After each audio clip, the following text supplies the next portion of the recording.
अस्सलाम वालेकुम जी। आज हमारे घर में बिरयानी बन रही है और ये मेरी अम्मी मुर्गी काट रही है। जी बेटा ये मैंने ऊपर से छिलका काट दिता ते हुन मैं ना मुर्गी कट्टन लगी हां। ਅਸੀਂ ਕਸਾਈ ਵੀ ਆ ਸਾਰੇ ਕੰਮ ਕਰ ਰਹੇ ਨੇ। शामी हुन की करन लगे हो? बिस्मिल्लाह रहमान रहीम। बेटा हुन मैं चिकन काट लिया, हुन मैं प्याज काट के ना इन्हें फ्राई कर लगी।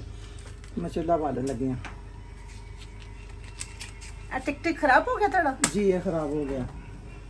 हाँ इसलिए माचिस ना बाल दे रहे हो। जी बेटा हुन मैं ना घ्यो पान लगी। घ्यो पा लिया। क्यों घट इस्तेमाल करते हो? जी बेटा घ्यो ज्यादा अच्छा नहीं होता, घ्यो थोड़ा ही अच्छा होता। प्याज हो गया ब्राउन? जी प्याज ब्राउन हो गया। तो मैं चिकन पा लगी।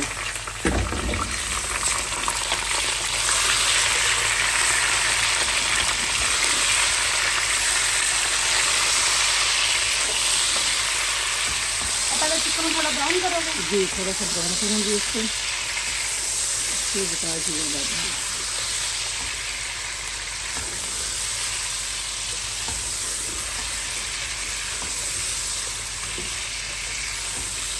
अब ये चिकन ब्राउन हो गया, कुटा हुआ ऐड डालूँगी।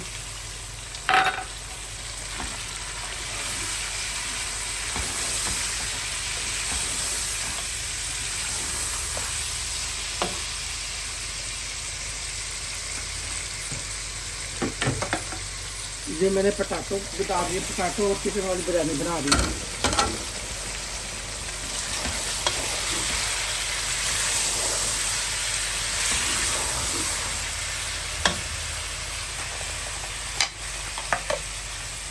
ये ग्रीन मिर्ची डाल रही हूँ। मैं जो डालने लगी हूँ। सही साफ करना है।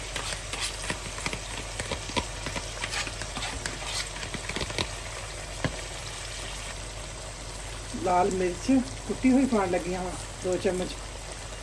अब टमाटर डाल दी। बिरयानी मसाला, अब मैं बिरयानी मसाला डालने लगी।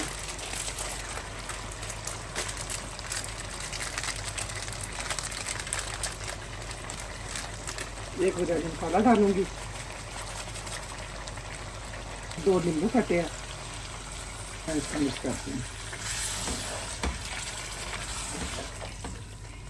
टमाटर तुसी अम्मी बॉयल कितने सी पहले? जी बेटा मैं टमाटर उबाल के तो जल्दी हो ताकि वो फिर सबूते रह जाते हैं, बिरयानी अच्छे नहीं लगते। तो मैं हमेशा ही उबाल करके रख लेनी हाँ, फिर मैं इस डाल देनी हाँ। तो मैं ये सारे इसको छोड़ दी थी, ज़रा इसका पानी खुश्क हो जाए, बाद में भून। जी बेटा ये देखिए मेरा माशाल्लाह बिरयानी मसाला तैयार हो गया।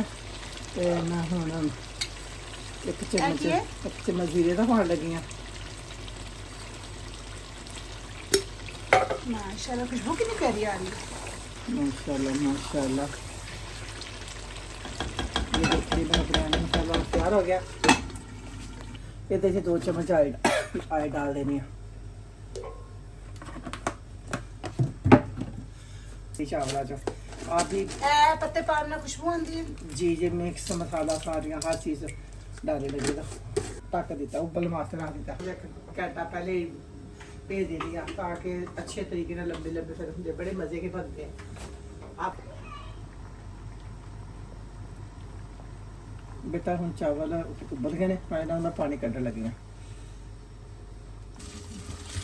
ध्यान ना हाथ ना साड़ना।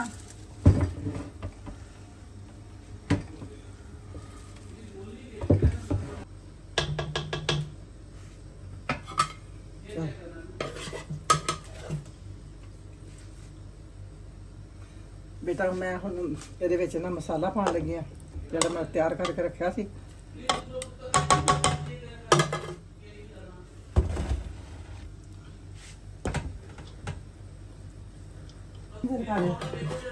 ये फरमाइश पे बन रही है।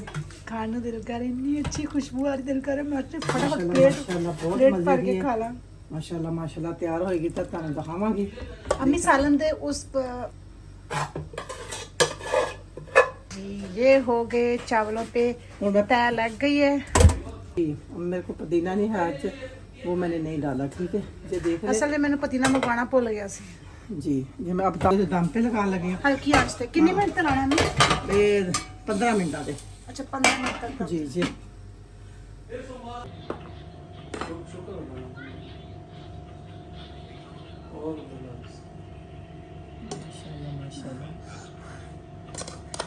माशाल्लाह कितनी अच्छी खुशबू आ रही है। तैयार हो गई जी, तैयार होगी बिरयानी।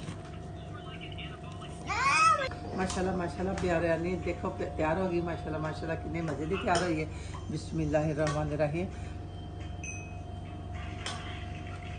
माशाल्लाह माशाल्लाह बहुत मज़े की। आप भी खाओ, अपने बच्चों को भी खिलाओ और माँ की वीडियो को लाइक करो।